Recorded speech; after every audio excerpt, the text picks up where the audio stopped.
Je souhaite maintenant la bienvenue aux représentants de l'Institut national de la santé publique du Québec. Je vous rappelle que vous disposez de 10 minutes pour votre exposé, puis nous procéderons à la période d'échange avec les membres de la commission. Je vous invite donc à vous présenter et à présenter les personnes qui vous accompagnent, puis à commencer votre exposé. Merci. Merci beaucoup, Monsieur le Président. Bon après-midi à toutes et à tous.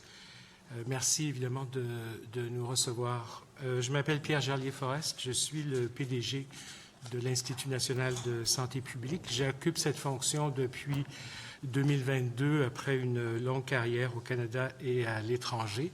Je suis accompagné aujourd'hui par deux collègues médecins, le docteur Éric Ligvac à ma droite, qui est vice-président aux affaires scientifiques de l'Institut.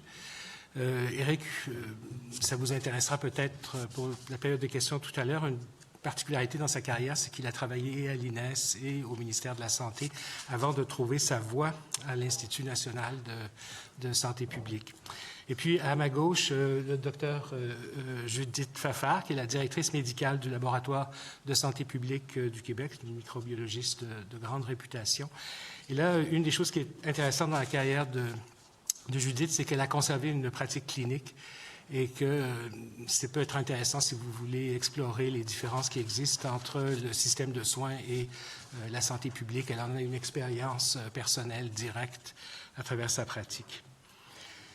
Le projet de loi 7, il a été déposé à l'Assemblée nationale, vous le savez, il y a 20 jours à peine. C'est dire que notre réaction aujourd'hui, elle est encore teintée d'émotion. La sidération d'abord, puisque nous n'avions pas été consultés sur cette initiative, qui a été une surprise. L'inquiétude ensuite, pour ne pas dire la consternation, quand nous nous sommes rendus compte que ce n'était pas seulement l'Institut qui était rayé d'un trait dans le projet de loi, l'article 1, mais que la santé publique avait elle aussi été oblitérée. Un exemple hautement symbolique, mais si vous regardez le projet de loi avec attention, comme je suis sûr que vous l'avez fait, vous allez remarquer que le mot santé publique n'apparaît jamais, sauf lorsqu'il s'agit de désigner des fonctions existantes ou des organisations existantes, le comité d'éthique de santé publique, la directrice nationale de santé publique et ainsi de suite, mais que jamais on ne nomme ni un domaine ni une pratique. Il y aurait beaucoup à dire sur l'INSPQ et sa contribution à la société québécoise au cours de ces 28 années d'existence. Nous jouissons d'une reconnaissance internationale dans plusieurs domaines. D'autres instituts de santé publique, parmi les 128 que compte le monde, ont été modelés sur l'INSPQ. Alors, un exemple proche de nous, c'est l'Agence canadienne de santé publique, qui a d'abord été, au moment de sa fondation, un calque identique de l'INSPQ, jusqu'à la manière très organique dont l'agence intègre en son sein le laboratoire national de microbiologie. J'ai fait partie de l'équipe qui a mis en place la SPC après avoir participé au début de ma carrière. J'étais beaucoup plus jeune à la création de l'INSPQ et je parle donc en connaissance de cause. Pourquoi tous ces instituts? Probablement parce qu'il n'y a pas de problème simple en santé publique. Peu de questions peuvent être résolues par un oui ou par un non. Et les instituts se sont multipliés à travers le monde parce qu'il s'agit d'une bonne solution organisationnelle. Lorsque vous voulez faire travailler ensemble des gens qui possèdent des expertises très pointues et très différentes, parfois pour de très longues périodes de temps et parfois pour de brèves rencontres stratégiques.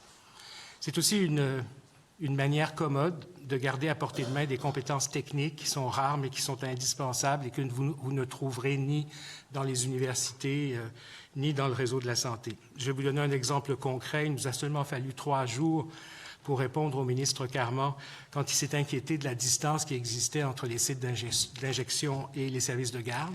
C'est un travail qui exige des capacités uniques en géolocalisation, en analyse spatiale des données. Et je ne veux pas avoir l'air cynique, j'ai passé une grande partie de ma carrière dans des institutions de recherche, mais je vous assure qu'un projet universitaire sur un sujet comme celui-là, on serait encore à l'étape de l'approbation éthique. On a été capable de répondre en 3 jours. Il va falloir beaucoup d'attention aux détails pour intégrer l'INSPQ dans une autre organisation sans briser toutes les chaînes de valeur qui ont été soigneusement construites au fil des ans dans une foule de domaines. Ce n'est pas une tâche insurmontable, ce n'est pas ça le sens de mon message, mais ça va demander des soins et ça va demander une véritable intelligence des enjeux de santé publique.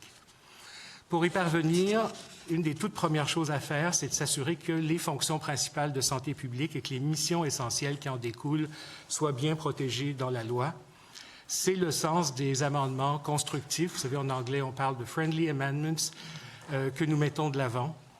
Nous suggérons d'affirmer clairement et de manière explicite le mandat de santé publique de ce nouvel institut, l'IQ3S, en lui faisant d'abord l'obligation de soutenir par son expertise les 4 fonctions reconnues au Québec dans la loi de santé publique, c'est-à-dire la surveillance, la protection, la prévention et la promotion de la santé. Puis, si vous avez des questions sur ces fonctions, évidemment, Éric sera très heureux de vous répondre. Nous suggérons aussi de nommer, encore une fois de manière explicite, un peu comme dans la loi de l'INES, qui sert de cadre pour cette nouvelle loi. On identifie clairement les objets sur lesquels doit travailler l'INES, mais nous proposons qu'on nomme clairement les grandes missions qui mobilisent les experts de santé publique depuis que la discipline existe à la fin du 19e siècle, la lutte contre les maladies infectieuses, la protection contre les contaminants et les effets néfastes des catastrophes naturelles, la santé au travail, et puis les activités de prévention au cours du cycle de vie. Il faut que l'IQSS ait l'obligation d'allouer des ressources financières à ces différents domaines. Il faut s'assurer que ces équipes sont à la pointe des connaissances de manière à diminuer les risques pour la population du Québec. Puis c'est un engagement qui l'amènera aussi à développer les outils nécessaires des données de santé aux méthodes de communication. Autre aspect qui nous paraît primordial, toujours dans cet esprit constructif de proposer des amendements pour mettre de l'avant les fonctions de santé publique de l'Institut, maintenir au sein des 2 grands laboratoires de santé publique ultra spécialisés, que sont le Laboratoire de santé publique du Québec et le Centre de toxicologie du Québec, leurs fonctions de santé publique, qui à l'heure actuelle représentent jusqu'à 75 % de leurs activités. Sans mention explicite dans la loi, le risque évident avec une intégration à Santé Québec, c'est que ces fonctions soient reléguées au second plan parce qu'elles auront à arbitrer tous les jours les pressions qui viennent du système de soins. L'autre aspect de cette question, c'est d'assurer ce que Jean Rochon appelait les circuits courts entre les laboratoires et les autres acteurs du système de santé publique, de faire en sorte qu'il y ait une communication immédiate, sans intermédiaire, entre l'IQSS ou la directrice nationale de santé publique et les personnels des laboratoires quand cette communication est requise. Les laboratoires ne jouent pas seulement un rôle opérationnel, c'est des intervenants cruciaux lors d'urgences sanitaires ou quand un problème inédit apparaît. Il ne faudrait jamais avoir à demander l'autorisation ou passer à travers des processus de validation pour pouvoir s'adresser aux experts des laboratoires. Un dernier point, un centre de référence et d'expertise ne peut pas se couper de ses relations avec le milieu universitaire et les lieux d'innovation qui sont fondés sur le savoir. Pour rester la fine pointe des connaissances, il est essentiel de pouvoir participer de plein pied aux activités de recherche et de formation dans les différents domaines de santé publique. C'est un rôle que l'Institut joue depuis sa création. Le transfert de ses responsabilités au ministère de la Santé et des Services sociaux ne nous apparaît pas avoir été mûrement réfléchi dans les circonstances. L'objectif d'améliorer l'efficience et de réduire la bureaucratie est louable. Il est compréhensible dans le contexte actuel. Nous le partageons. Toutefois, le projet de fusion entre l'INSPQ et l'INES et le transfert des laboratoires à Santé Québec pourrait avoir des impacts majeurs sur la capacité de réponse aux menaces de santé publique. Nous vous invitons donc, si c'est possible, de prendre le temps nécessaire pour que la vision qui anime le projet de loi 7 puisse être pleinement réalisée et que tous les bénéfices anticipés soient atteints. Merci de votre attention. Merci beaucoup, M. Forest. Nous allons maintenant commencer la période d'échange. Madame la ministre et député de Bertrand, vous avez avec vos collègues de Bellechasse, Fabre, Dubuc et Masson 16 minutes 30 secondes. Madame la ministre. Oui, merci. Bien, écoutez, je comprends vos préoccupations. D'abord, ce regroupement-là, c'est absolument pas pour perdre quelque expertise que ce soit là, en matière de santé publique. Puis on a bien entendu déjà vos suggestions à cet égard-là, que ça soit clair dans la mission, dans le titre, dans tout ce qui vient avec. Là. Donc, ça a été bien entendu. Puis, il n'y a pas, en tout cas de notre point de vue, il n'y a pas d'urgence non plus à ce que l'exécution de tout ça se fasse en catastrophe. Là. On se donne le temps de faire les choses comme il faut, mais il faut qu'à terme, il en découle des économies puis de l'efficacité. Plus de l'efficacité que des économies, là, en fait. Donc, c'est ça l'objectif. Alors, je pense qu'on va prendre le temps de bien faire les choses, puis de garder les bonnes personnes pour cette transition-là. Peut-être, justement, vous avez mentionné à quelques reprises l'idée de nous instruire. Je pense que ça serait pour le bénéfice de tout le monde. Je pense que ça peut être intéressant. Donc, tu sais, vous connaissez un peu l'INES, j'imagine. Vous connaissez vos opérations. Fait que, si on s'élève un peu là, dans la discussion, est-ce que vous voyez sur le plan scientifique, sur le plan opérationnel, tout de même des synergies à regrouper les deux entités? C'est une question compliquée parce que, je vous ai dit, la santé publique, on a beaucoup de difficultés à répondre par oui et non à nos questions. D'abord, l'INES et l'INSPQ collaborent déjà. Donc, une partie de la réponse, c'est oui, parce que ça se fait déjà. Il y a déjà des projets qui sont faits en commun, il y a des projets qui sont coordonnés. Vous avez peut-être remarqué, il y a quelques semaines, les deux organisations ont publié le même jour, à la suite d'une requête du ministre Dubé portant sur l'extension des mammographies pour les femmes de plus de 40 ans.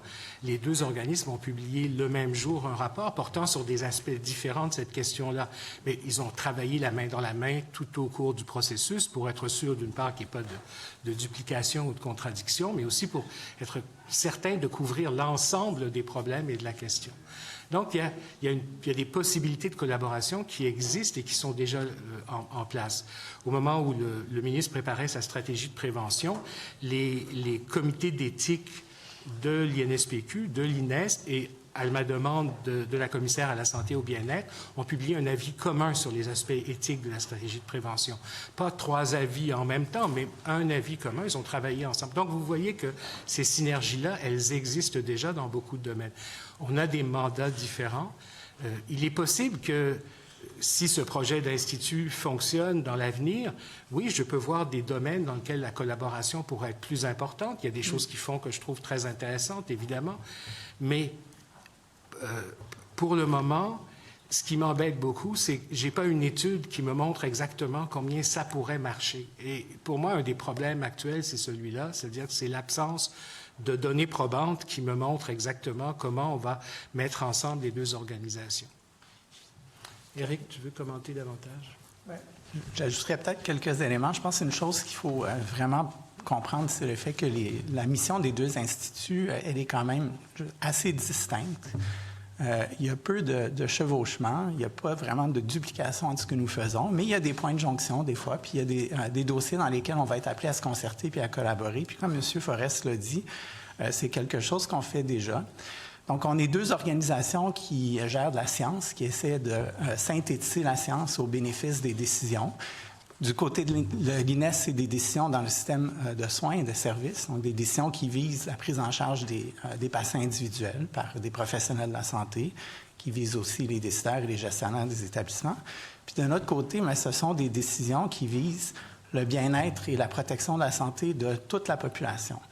Donc, qui vont toucher, on parlait des grandes fonctions de santé publique. Dans le fond, nous, on cherche beaucoup, non pas à dire comment on peut bien soigner les gens une fois qu'ils sont malades, mais comment on peut les empêcher de devenir malades. Puis ça, bien, ça fait appel à des facteurs qui ne sont pas dans le système de soins uniquement, okay? Qui sont un peu partout dans tous les secteurs de la société. Donc, on s'intéresse au développement humain, aux conditions dans lesquelles, tout au long du parcours de vie, les enfants, les jeunes à l'école, les adultes, les aînés doivent se retrouver pour avoir le plus de chances de rester en santé. On s'intéresse à prévenir des maladies, par exemple avec des programmes de vaccination. Puis on s'intéresse aussi beaucoup, c'est un de nos mandats, à protéger la santé quand il y a des dangers imminents, ou ce qu'on appelle des menaces, qui nous guettent. Donc ça peut être un virus qui est à risque de se propager ici au Québec. Ça peut être des contaminants qu'on retrouve dans l'air ou dans le sol qui peuvent poser un risque à la population. Fait que nos missions sont fondamentalement différentes, puis donc les sujets qu'on traite sont vraiment assez différents. Cependant, c'est sûr que du point de vue des méthodes qu'on utilise, parce qu'on traite aussi tous les deux de la science, il y a certaines ressemblances. Toutes les organisations, en fait, qui ont à synthétiser des connaissances scientifiques pour un sujet donné font appel au même genre de méthode, que ce soit en environnement, en éducation, en santé. Il y a toujours un dénominateur commun. Et puis, on a déjà un partage entre les deux instituts, des fois pour mettre à profit les travaux qu'on fait en lien avec nos méthodes, par exemple, puis pour apprendre les uns des autres. Fait qu'il y a déjà une part de ces bénéfices-là, je dirais, qui sont réalisés à l'heure actuelle.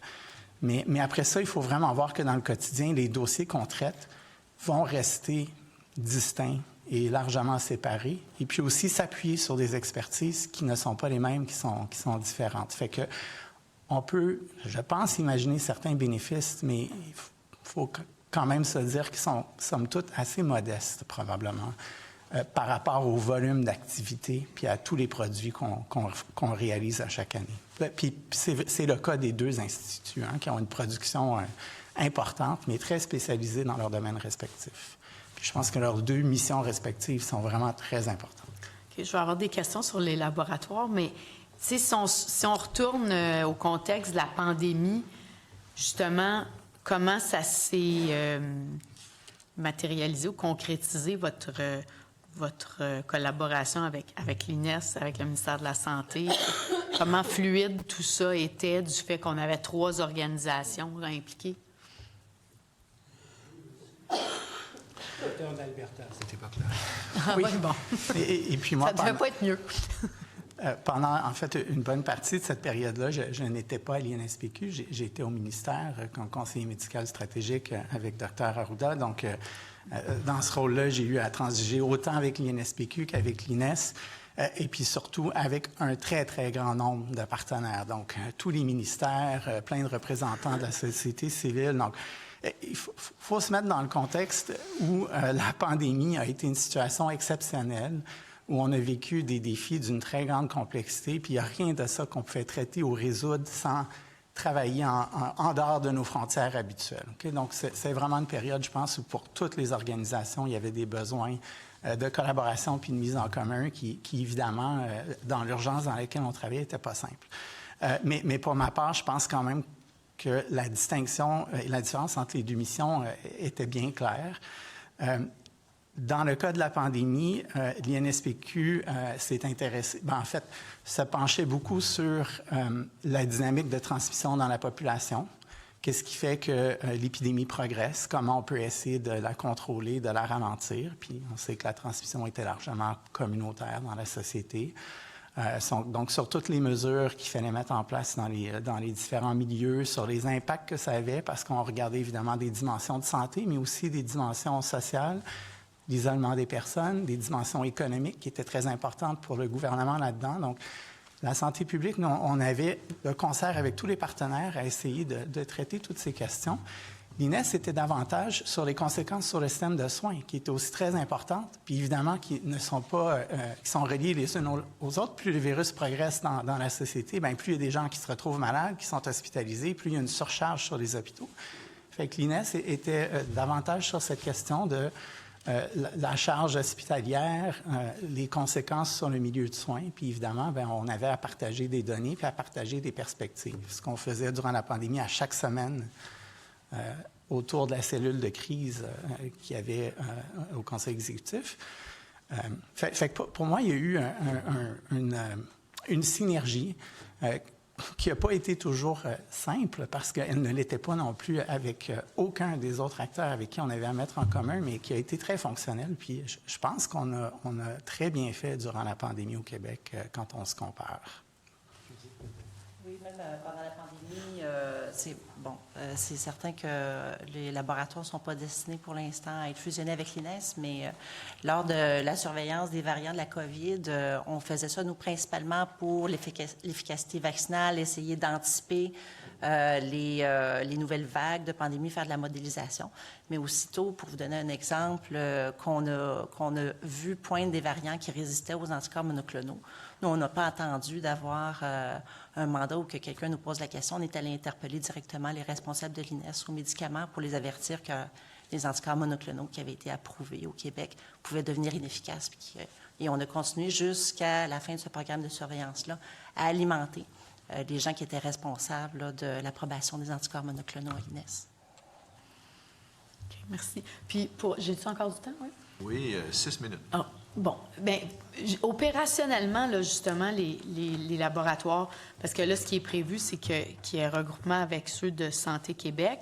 là, je vous entends bien là, sur la notion de fluidité qui doit demeurer, mais pouvez-vous nous dire comment opérationnellement ça se passe pour vous du point de vue des laboratoires, puis qu'est-ce que ça va impliquer, ce regroupement-là, ou les conséquences que ça peut avoir pour vous? Mais en fait, c'est sûr qu'il y a énormément d'incertitudes en ce moment dans le projet de loi parce que là, tout ce que le projet de loi dit, c'est que le CTQ fait principalement des analyses en toxicologie, le LSPQ fait principalement des analyses en microbiologie, alors que les mandats de ces deux laboratoires-là sont beaucoup plus larges. On fait partie de réseaux de laboratoires de santé publique au Canada et à l'international où est-ce qu'il y a des fonctions qui sont entendues par les organismes internationaux. On est chargé de faire de la surveillance de maladies infectieuses, répondre en cas d'épidémie, d'éclosion. On fait de la santé environnementale, de la salubrité alimentaire, là, les éclosions de salmonelle dans les pistaches. C'est le LSPQ qui a trouvé ça puis qui a sonné l'alarme. On fait des tests de référence, on améliore la qualité des analyses en laboratoire.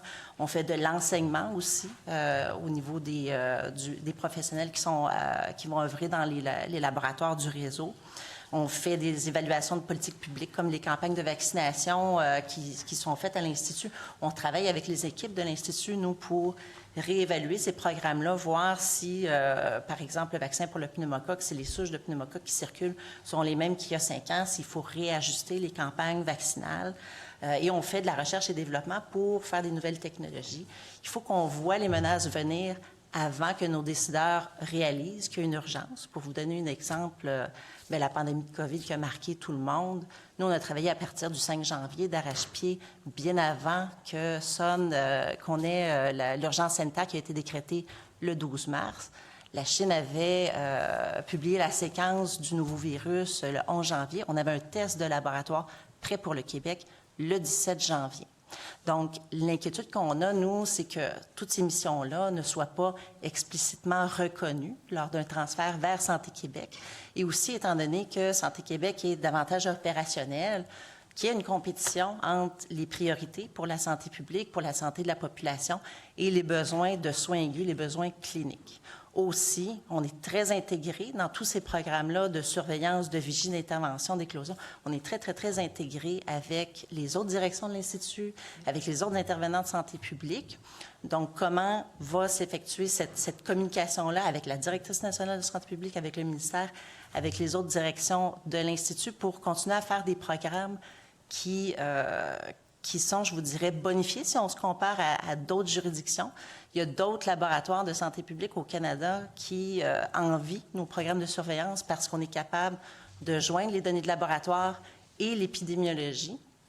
Donc, on fait des très beaux produits, puis là, il y a peut-être une menace que cette espèce de synergie-là soit perdue.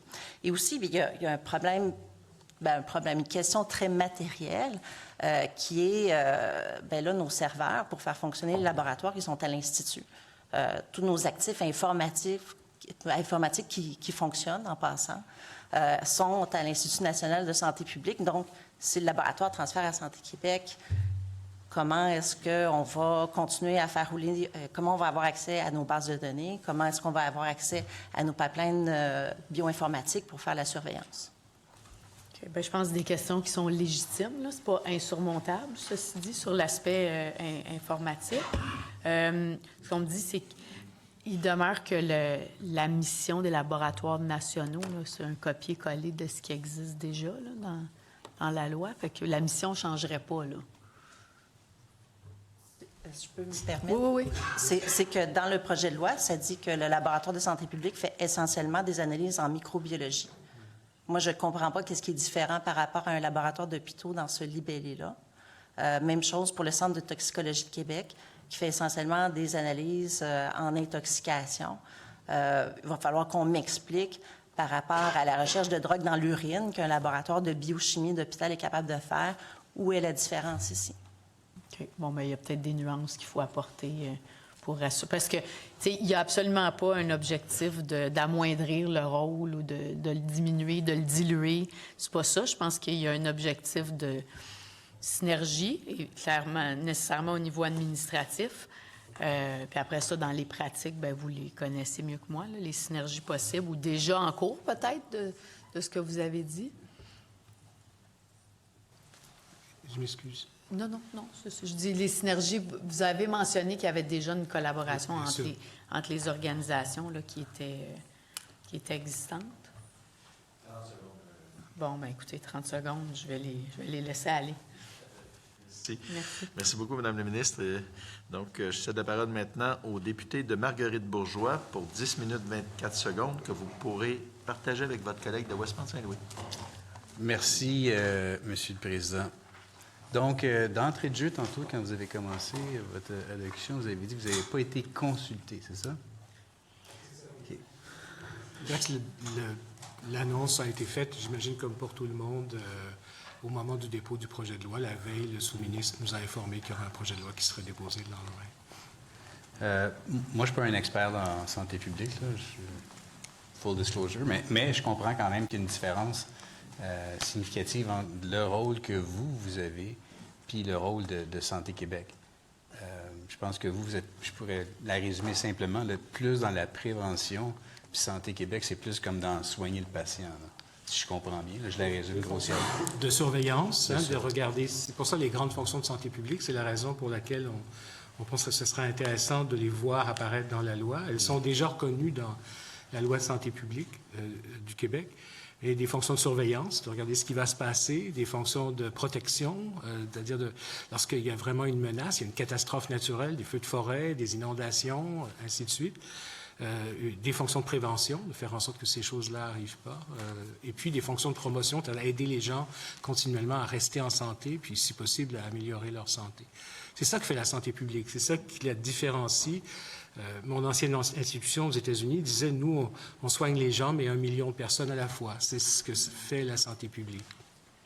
Puis, le fait que les laboratoires, comme vous avez mentionné, ont été définis beaucoup plus simplement qu'ils le sont dans la réalité, dans vos opérations, quel message que vous percevez dans ça? Y a-t-il un message? Mais, Non, vas-y. pardon. Mais en fait, c'est qu'on peut toujours... je suis sûre que tout le monde est de bonne volonté là, par rapport à préserver la mission du laboratoire de santé publique. Mais des fois, on peut avoir des impératifs budgétaires, les administrateurs peuvent changer et parfois les gens peuvent oublier quelle est la fonction fondamentale des laboratoires nationaux. Puis, il est toujours préférable d'inscrire dans le système de façon explicite quelles sont les fonctions de ces laboratoires-là, plutôt que de le sous-entendre en simplifiant un peu la définition. Un très bon amendement à suggérer. Quand vous regardez ça, quand vous regardez le projet là, en tant que tel, est-ce que ça vous surprend qu'il n'y ait pas le concept d'une analyse d'impact qui aurait été fait pour essayer de comprendre où sont les fameuses efficacités opérationnelles qu'on peut aller chercher? Parce que vous en avez adressé quelques-unes là, en termes de coopération avec Santé Québec, là, mais en tout et partout, là, si vous aviez à estimer là, une étude d'impact, là, pourquoi pensez-vous que ça n'a pas été fait? Je ne peux pas répondre à cette question-là. Ce que je peux dire, c'est que ce que nous souhaitons, c'est le souhait que j'ai exprimé à la fin de mon intervention, c'est qu'on prenne le temps de regarder ça de façon détaillée, qu'il y ait un tel examen, une telle étude, de façon à ce que la PDG ou le PDG de l'IQ3S se trouve dans une situation où il a un plan de mise en œuvre, où il sait comment faire pour faire continuer à vivre les deux missions des deux organismes, et puis progressivement de construire les synergies que nous évoquions tout à l'heure. En 2017-2018, la ministre fédérale de la Santé m'a chargé, moi et une collègue qui est maintenant directrice du département de médecine familiale de l'Université de Toronto, la docteure Danielle Martin, nous avons été chargés de faire une enquête sur les agences fédérales de santé. Il y en a 9. On nous a demandé d'examiner 8 de ces agences. Elle était pressée, je la comprends, elle avait des priorités. Elle nous a donné un mandat très court, mais on a quand même pris une dizaine de mois. Et à la fin, on a recommandé des fusions, on a recommandé des abolitions. On a aussi recommandé, dans certains cas, d'élargir les mandats. Vous voyez, mais toujours à partir d'études, de consultations, d'un examen très précis de ce que faisaient ces organisations, bien ou mal. Et c'est sûr que ce travail-là, s'il n'a pas été fait en amont, il faudra le faire en aval maintenant.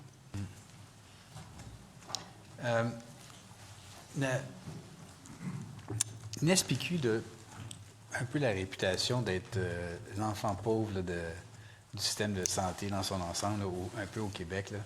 Est-ce que vous avez des craintes à savoir lorsque, bon, par exemple, on parle de la fusion ici, là, ça va un peu réduire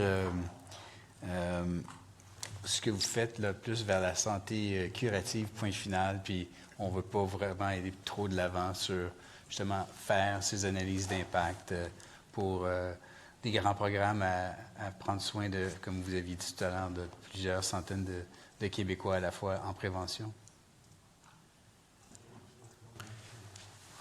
On sait historiquement qu'à travers les périodes de crise, c'est souvent des cycles, quand il y a des crises, il y a beaucoup d'investissements en santé publique et en prévention, puis entre les crises, il y a des désinvestissements, puis c'est pas particulièrement seulement ici au Québec, j'aurais dire, c'est partout dans le monde qu'on observe ça. Et puis on sait aussi que la prévention, puis ce qu'on fait en santé publique, c'est des choses qui rapportent sur le moyen long terme. Donc le rendement, il n'est pas immédiat. Mais ça prend un investissement constant pour générer des rendements à terme. Fait que c'est très différent des pressions qu'il y a quotidiennement sur l'accessibilité, sur les soins. Et puis que quand on met ces deux choses-là ensemble puis que ça devient un vase communicant, là, bien, il y a toujours un risque de dérive vers le curatif pour qu'on mette nos ressources, nos énergies, nos efforts, nos expertises là-dessus parce qu'au quotidien, c'est là que sont les problèmes et les préoccupations. Fait que je dirais que c'est sûr que c'est une menace qui semble vraiment qui est réelle quand on combine des fonctions qui sont liées au curatif puis aux soins, puis d'autres qui sont liées à la prévention. Il faut vraiment qu'on ait un mécanisme pour protéger ce qu'on consacre à la prévention. Et probablement que le meilleur mécanisme qu'on puisse avoir, c'est de dissocier ou de séparer les budgets et les ressources qu'on consacre à chacun. J'ai manqué le début. J'ai manqué la dernière partie. Je disais que le meilleur mécanisme qu'on peut imaginer pour éviter cette dérive-là, c'est d'avoir des budgets et des équipes et des ressources qui sont dédiées et qu'on protège. Puis on dit, vous, votre travail, c'est la prévention, puis vous êtes à l'abri. Donc, un peu, je ne me souviens pas si c'était vous qui avez mentionné ça en entrée de jeu, mais d'un peu de faire référence là, aux motivations de base de votre institut, puis de santé publique, puis dire, voici mes motivations, voici ce que je dois faire, voici mon budget. C'est pour ça que ce qui est dit, c'est que pour qu'on s'assure qu'il n'y ait pas cette dérive-là, puis qu'il n'y ait pas un désinvestissement graduel en prévention, il faut absolument qu'on précise très clairement qu'il y a une mission de santé publique dans un futur institut. Donc, tous les amendements là, qui sont proposés dans le mémoire visent précisément à faire ça, s'assurer que c'est quelque chose qui va rester là avec toutes ses capacités, toutes ses expertises. Je pense pas... Pardon? Je pense pas qu'on peut y aller avec des généralités, là, parce que je vois que c'est vraiment une bébite avec plusieurs pattes, là, OK? Mais y a-t-il, selon vous, on peut mélanger les rôles entre ce que vous faites puis ce que la Santé Québec fait, dans le sens que, bon, par exemple, on veut aller dans le laboratoire. C'est pas tout à fait le même concept qu'un laboratoire d'hôpital, on va s'entendre, OK? Donc, à ce moment-là, si c'est pas clairement défini, là, y a-t-il un risque que, justement, l'ensemble des opérations de laboratoire de la santé publique soit trop simplifié par rapport à ce qui serait normalement plus dans la prévention versus le curatif?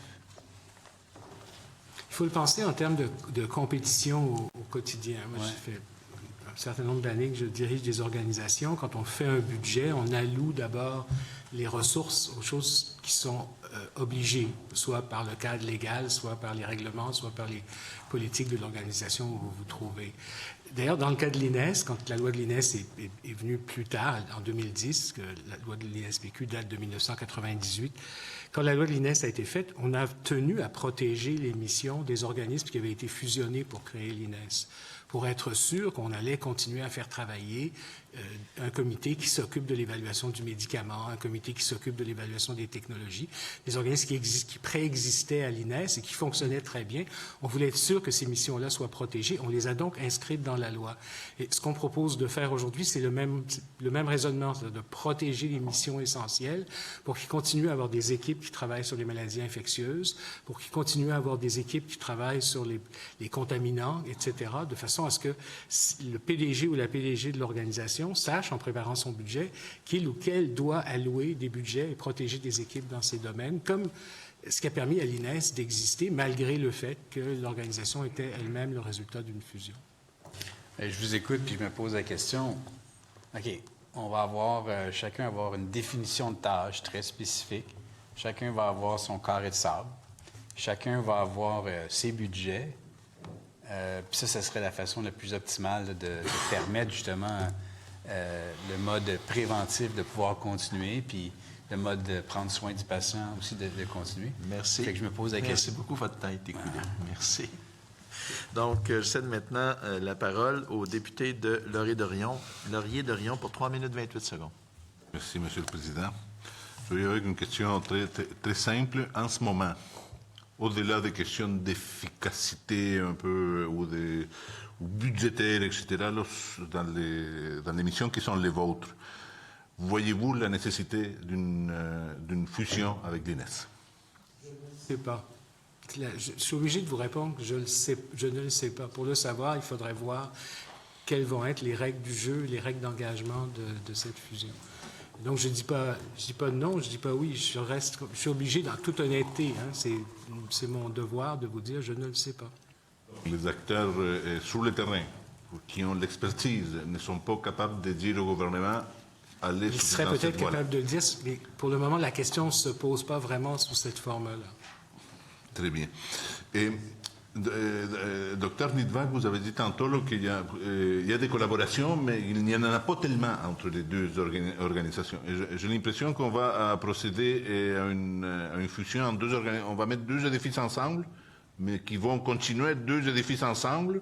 Peut-être qu'on va faire des couloirs communs, etc. Mais j'ai pas eu l'impression de votre témoignage qu'il y a des gains d'efficience substantiels. Bon, je veux bien préciser. En fait, oui, effectivement, il y en a des collaborations. Elles sont très précises, ciblées sur certains dossiers. Je ne dirais pas qu'elles sont omniprésentes dans le quotidien de notre organisation. Et puis, comme ces collaborations-là ont déjà lieu, comme je vous disais, c'est peut-être un peu plus difficile d'entrevoir quels gains additionnels peuvent être faits d'un point de vue de notre production scientifique. Donc, effectivement, je pense que votre lecture, elle est bonne. C'est intéressant qu'on regarde aussi ailleurs dans le monde. Dans plusieurs pays, il y a, à l'instar du Québec, des instituts nationaux de santé publique. M. Forest disait plus tôt, il y a une association internationale. Il y en a 128 instituts qui ont un modèle semblable au nôtre. Il y a aussi dans plusieurs pays des agences d'évaluation des technologies, c'est comme ça qu'ils s'appellent, qui ont leur propre association. Et puis, c'est très rare qu'on a regroupé dans un même institut, une même organisation, ces fonctions-là. On a quelques exemples de ça, où l'évaluation des technologies est une direction à l'intérieur d'un institut de santé publique, par exemple, mais ce n'est pas du tout un modèle dominant. On a connu une pandémie. Si demain matin, on rencontre une autre situation catastrophique, une nouvelle pandémie, et on travaille et on fait face avec une entité fusionnée. Est-ce que vous pensez que ça va apporter des gains dans le traitement d'une situation très problématique? C'est très difficile de répondre à une question hypothétique comme celle-là. Vous vous en doutez bien. Ça dépendra de la capacité de préserver les missions de l'organisation. Ça dépendra de l'expertise qui, si on regarde l'histoire du Québec, va probablement être une expertise de pointe. Il faut aussi se faire confiance collectivement. Notre performance pendant la pandémie a été plutôt dans le haut du panier que vers le bas, après un peu de difficulté au début. Et je vous le dis, j'étais à l'extérieur du Québec à l'époque. J'ai eu une expérience de première main de la façon dont ça s'est passé ailleurs.